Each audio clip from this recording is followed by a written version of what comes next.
We've got one more series left today here at the Arena World Championship, and I would argue that we've saved certainly one of the best for last. It's going to be nLite going up against Diabolus, a rematch from last week, and a chance to showcase potentially Zuniaki on that Discipline Priest that he did win the last cup on, the only cup that we've seen so far play out in patch 8.2 for Europe. I'm HealingStat and I'm your host. Joining me, we have Benruki, Supertees, and Zico, and we're always so excited to see nLite, no matter the patch, even if it was last year, quite frankly. They brought out the jungle cleave. They were beating Reformed in mirrors. Reformed, of course, went to BlizzCon. These guys haven't had their chance to fly yet, though. Despite you guys not getting that reference, I'm going to try my very best. They have not succeeded quite frankly, in making it through. This is a huge landslide coming in here for nLite. 95% of you guys think they're going to win this, and I think 95% of you guys want them to win this as well. nLite representing the jungle cleave. It's going to be that all-aggressive flame on for Zuniaki.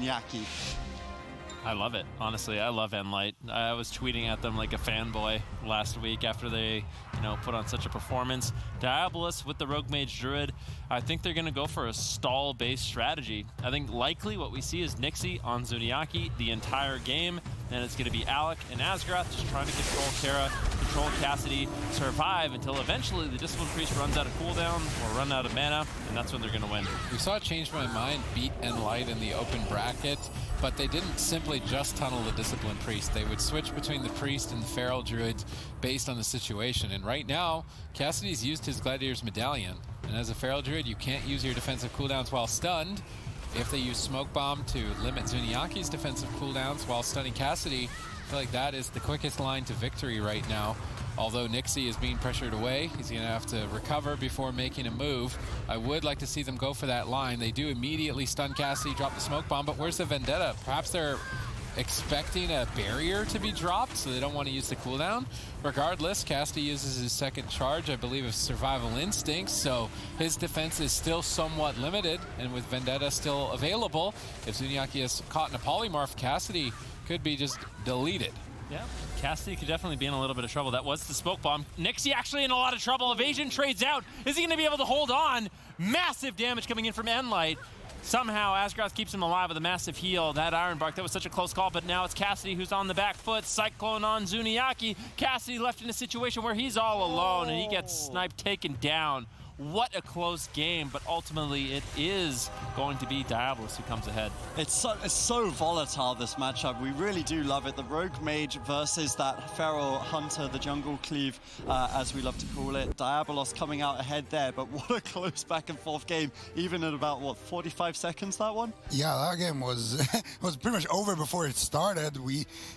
They procced Nixie's Safeguard very early on, basically just with the concentrated flame, and then later on when Nixie actually went for that all-in attempt, right there actually you can see the Safeguard got procced there from Nixie without him really being the target too much.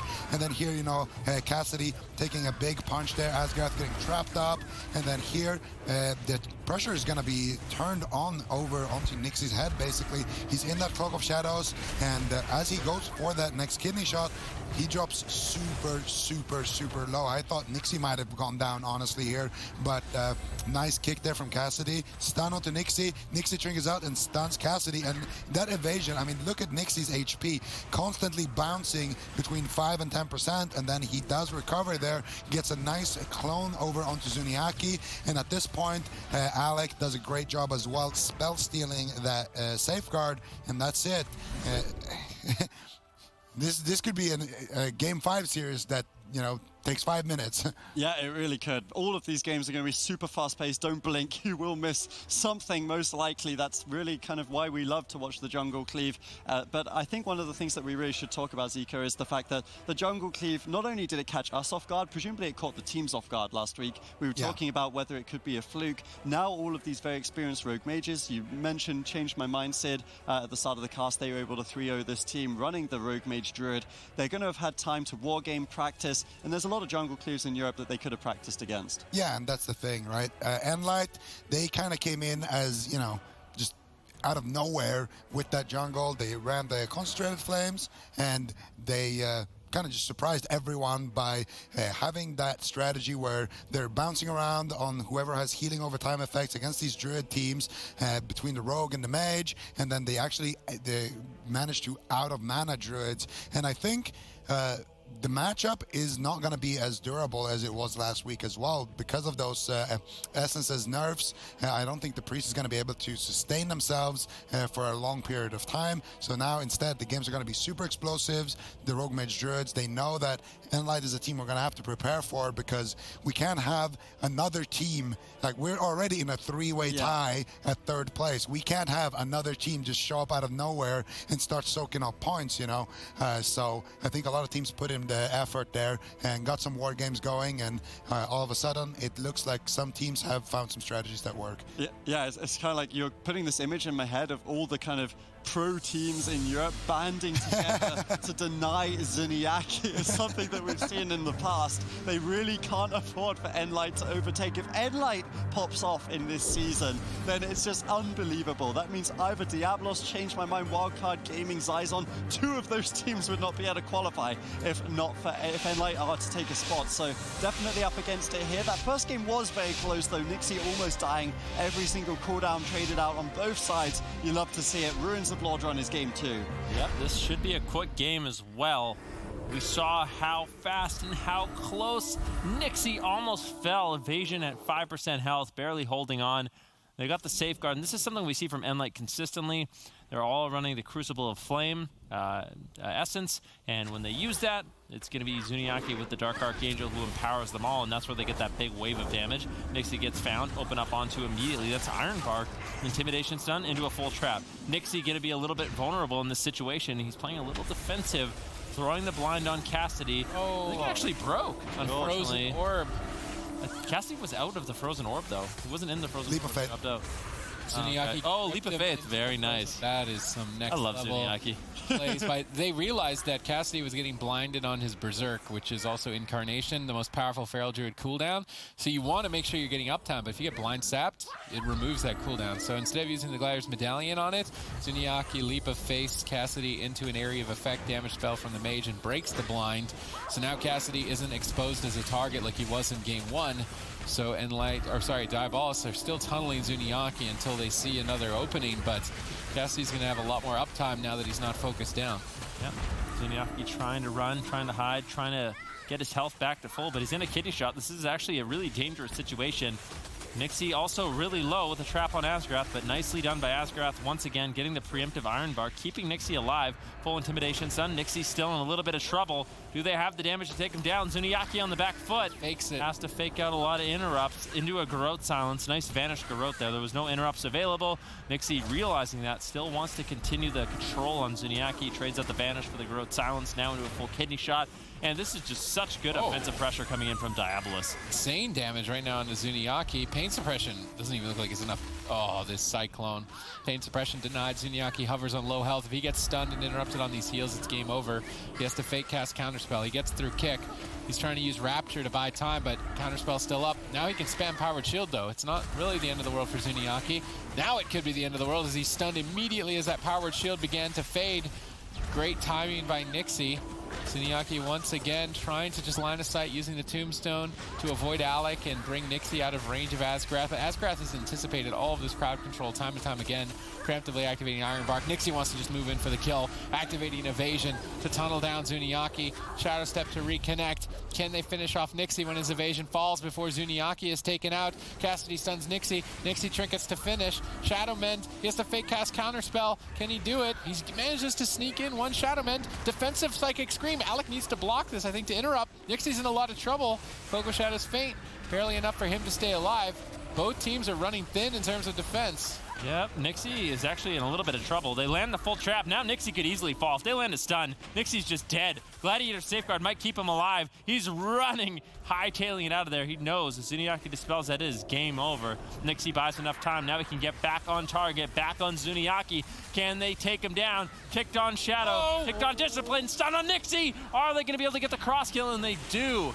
Nice plays by both teams. They're both playing it at such a high level, but game number 2, nLite comes out ahead. This series is going to be absolutely great. You guys better not miss a single one of these games because they're so fast-paced. I was spending that entire game's eco thinking, how did Zuniaki do this again last week? He's just surviving. Thought he was going to die instantly. Beautiful low cyclones, beautiful kidney shot timings. Excellent play from Diabolus, but somehow, some way he manages. Honestly, to Diabolus' credit, this was the best I've seen anyone really try to take down Zuniaki. They had clean cheeps onto the Hunter when they did the kidney shots for a lot of the time. They had low cyclones, they had good interrupts for the majority of the game.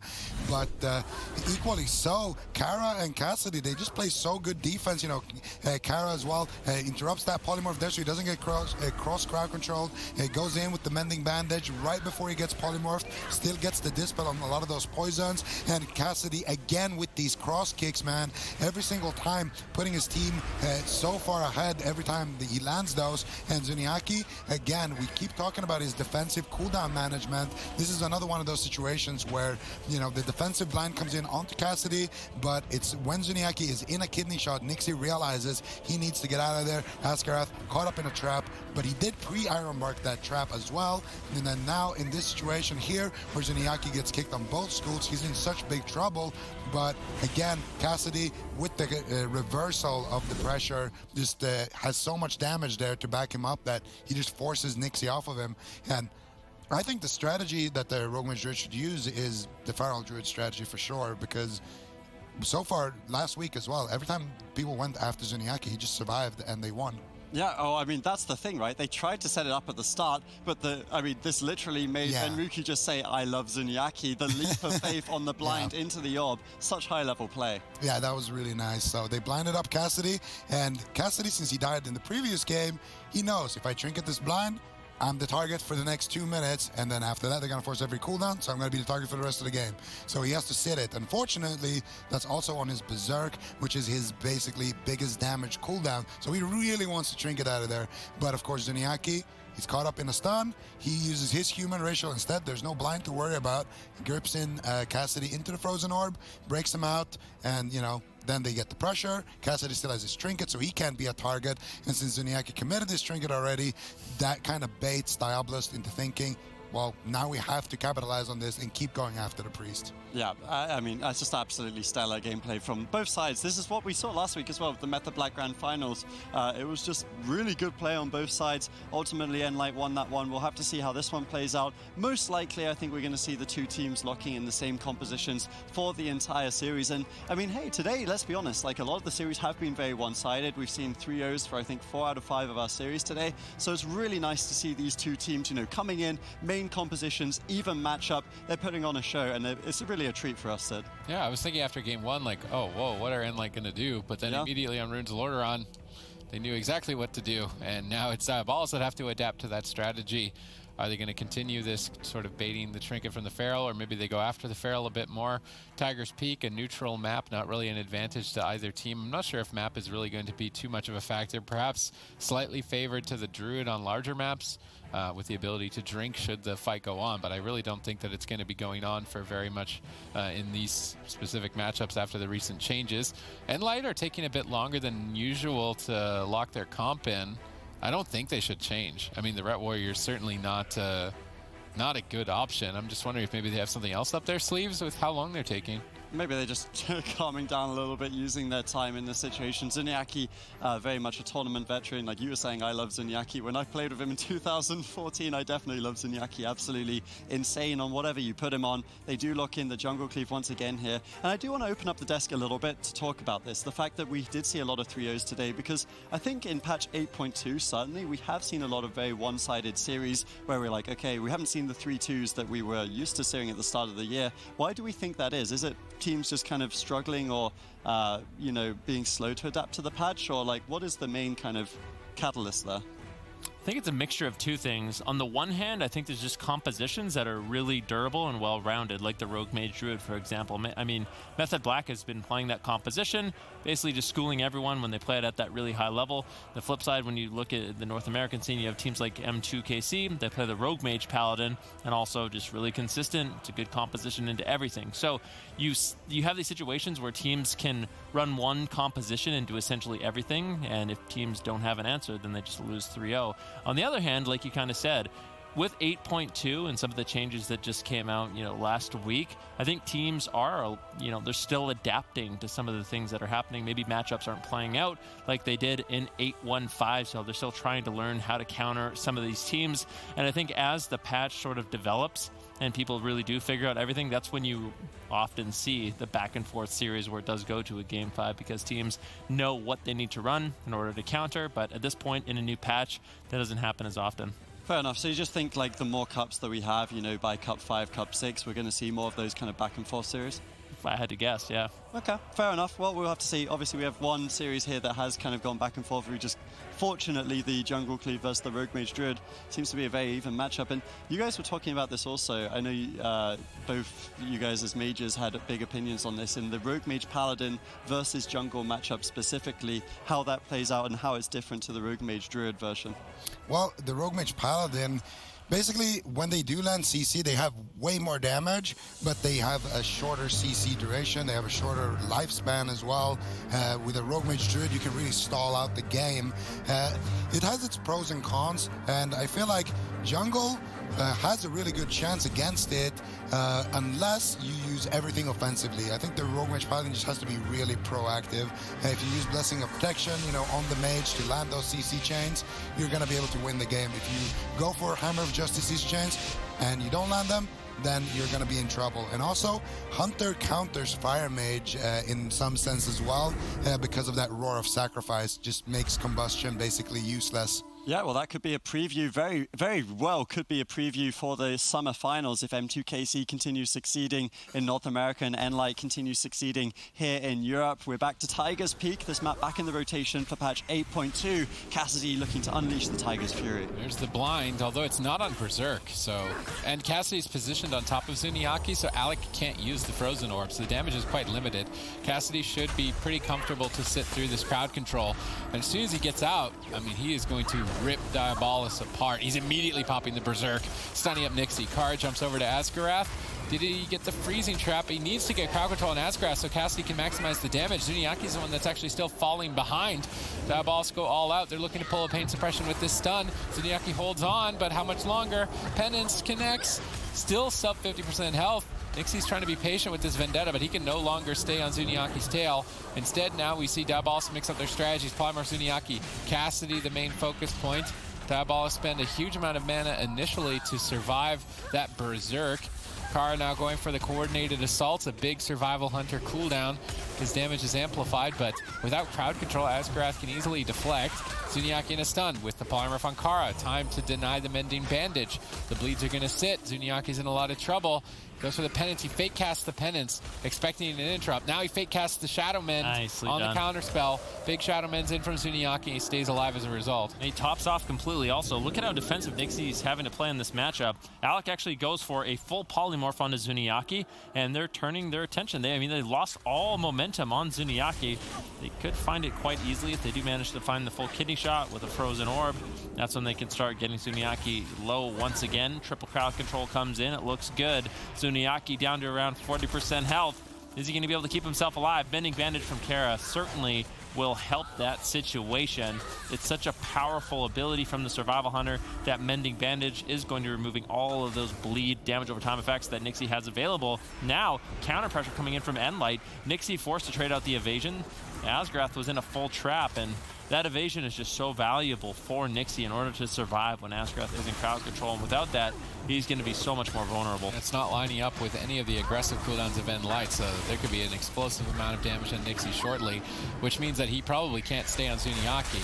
Aspect of the turtle from Kara to avoid being crowd controlled so that he could use Mending Bandage on Cassidy when he had no trinket for Vendetta. That was a really big heads up play from Kara, but even still not enough to keep him alive. A surprising amount of damage from Diabolus in game 3, and they move to match points. Yeah, it really does seem like the Feral might actually be the exposed weakness, despite Cassidy playing really well. You know, he was pre-line of sighting before the stuns came in, but ultimately a lot of damage. And Ferals, that's one of the reasons we don't really see them in the meta. Zico, they are very squishy. They don't have some of the tools that these other kind of new age melee do have. Yeah, and you know, despite Cassidy having 9 lives, fortunately for him, wasn't able to survive there. Feral Druid, you have to run preemptively. And even when you do that, you can still go down sometimes, especially when you're playing with a priest that's playing Relentless. And Zuniaki has to do that. He has to be Relentless, because otherwise he will die, or he will get caught up in these super long CC chains. He'll trade his Trinket for Blind, and that's going to be it. And likewise, if they get Cassidy's Trinket when they have Blind, then Zuniaki is not going to be able to do anything to save Cassidy. So it's a very exposed weakness that Diabolus has found, and they can easily just keep exploiting it. And I don't know what Cassidy can really do about it. Even with Kyra here shutting down, you know, the polymorph attempt, getting good pressure onto Nixie, Alec can just sneak in, get one polymorph right there, and of course the aspect of the turtle there to get that mending bandage. Kyra actually walks into the frozen orb as well to avoid getting cross crowd controlled, gets the trap onto Asgarath, and that is of course to deny the follow-up Cyclone, but it doesn't matter because Nixie is there, ready to you know, follow up with a sap, ready to garrote. It's rough when they go after the Feral Druid, I think. I think even if you blind him, actually I don't even think you should blind him to force the Trinket. You should just go for a regular setup. If you get his Trinket, blind, win the game.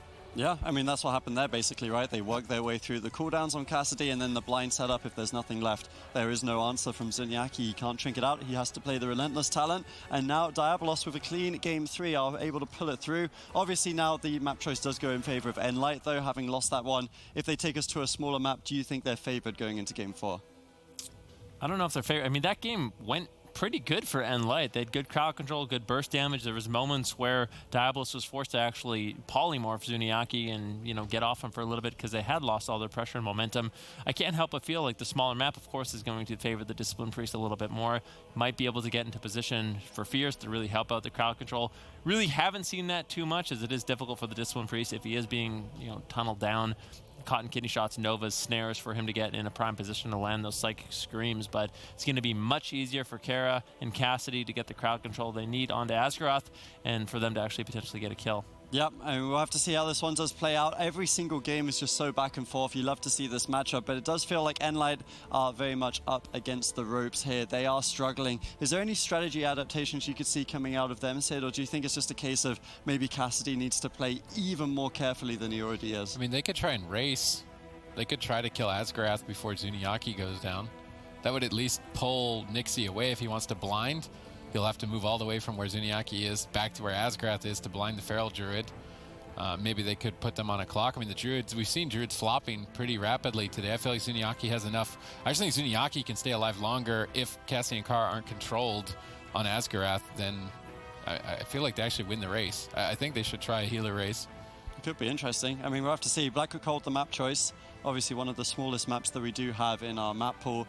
Unsurprising to see the Jungle Cleave locking that in. Honestly, it does feel like when you give Asgarath the room, he is one of the best healers at kind of using that space. He was getting good Hibernate Sheep combos with Alec on the mage. He was getting the Cyclones out, low Cyclones even coming in on occasion. And these Rogue Mages, Zico, they do seem to have really figured out the Jungle Cleave. We saw Change My Mind going 3-0 on Wednesday on the GCD broadcast. Now Diabolus seem to be way better. Bear in mind that nLite won all of these series 3-0 when we saw it last week. So these guys, they just seem to have got better and better at this matchup.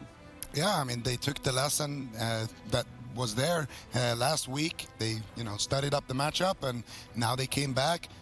A little bit different strategies. The only team that really looked good against jungle last week was Method Black, and unfortunately they started picking Rogue Mage, you know, really late into the series because they saw all the other Rogue Mages lose, so they thought, you know, we're probably going to lose as well, so let's not do that. Let's try Mage Lock Druid and things like that.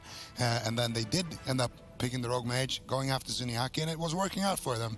However, I do like this Feral Druid strategy a lot more, and I gotta agree with Sid. Every single time that I play this matchup, because this matchup always evolves. It's always like, oh, well, if they do this, then all of a sudden the jungle wins. And if the Rogue Mage does this strategy, all of a sudden it looks like they should always win. And I feel like jungle, the answer is always do more damage because they have the most upfront damage out of these two matchups. So I want to see a healer race as well. Maybe try to do a swap to Nixie later on if he, you know, cloaks or evasions offensively. But we'll have to see what they come up with. Yeah, we will have to see. This is the final series of the day here in Europe for the Summer 4th Cup of the season. nLite facing elimination. If they do lose this game, they need 2 wins on the board if they are to reverse this and knock out Diabolus. All right, let's see if they can do it. Zuniaki is sapped up and is going to be the initial target once again for Diabolus. Now, nLite, how are they going to respond? They open on Nixie. They're still going for the same strategy of attacking the Rogue. Freezing Trap secured prior to Ironbark, but Blind is currently active on Cassidy, so he can't do any damage. This means that the Freezing Trap on Asgrath isn't going to really net too much value. Gladiator's Maledict is ramped up quite high in Zuniaki. Spell Steal onto the big Rapture Shield of Zuniaki, as well as the Gladiator Safeguard. A lot of the defense of Zuniaki has already been worked through. Kara is trying to build some counter momentum here, activating that coordinated assault, but Nixie denies with Feint, reducing a lot of that damage. Frozen Orb, but Kara uses Mending Bandage out of range, removing the bleeds during the burst window. Good timing, but even still, it's not enough. Even still, it's not enough. Diabolus come into Summer Cup 4 with insane damage against nLite. Yeah, I mean, Zico was saying the answer for the jungle is do more damage. Maybe it's also the answer for these Rogue Mages. Rogue Mage seems really strong right now. We've seen RM Paladins, we've seen Rogue Mage Druid, we've seen Rogue Mage Priest. It's really prominent on the ladder. And I mean, any version of this composition just seems to crush teams. But what is going on? Why is everyone doing more damage than last week? It feels like everyone is doing like double the damage from last week when Method Black were playing and they were going after Zuniaki like that. Zuniaki still survived for a really, really long time, and then now this week, he's just flopping immediately. Like, what is going on? I'm not sure. I was like, yeah, I think the Feral Druid strategy is really good for them. I don't think they should get baited into going after the Priest. And Diabolus is like, lol, what do you know? And then they just go after him and delete him. I mean, we're literally watching the entire game. Nixie goes for the double Garrote here. Kara is on top of him, ready with the Mending Bandage, and that is quite unfortunate right there. Kara goes in for the Freezing Trap instead of staying back there and using the Mending Bandage. He should have stayed, dropped the Mending Bandage to clear those bleeds, and then gone for the trap. Cassidy gets blind sapped, sits through it, and of course Nixie and Alec, they hard commit here. They still haven't used Vendetta. This was just the Icy Veins from Alec, and that was just Zuniaki fake casting with that penance. Here comes the Frozen Orb from Alec. Frostbolts are flying in, and Cassidy, he's trying to reverse that pressure onto Nixie, and then here, like, what was that? There was no Vendetta. What was that damage? Yeah, it was kind of crazy. I think the Discipline Priest sometimes is still a little bit of an exposed weakness. I don't think Zuniaki expected it either, since he had his defensive cooldowns available. Was he holy by accident or something? I don't know, it's anyone's guess, but obviously, unfortunately for nLite, they will be eliminated from the competition. We can confirm that on the bracket now. They are going to still take, you know, a fair share of the points. They're so close to that top 3. They get more points than Zyzon, at least they can take that away with the 40 that they will be getting. But Diabolus, this is exactly what they needed. That 3-way tie we were talking about earlier for 3rd place. Changed my mind, still in it. Wildcard Gaming still in it, and Diabolus still in it.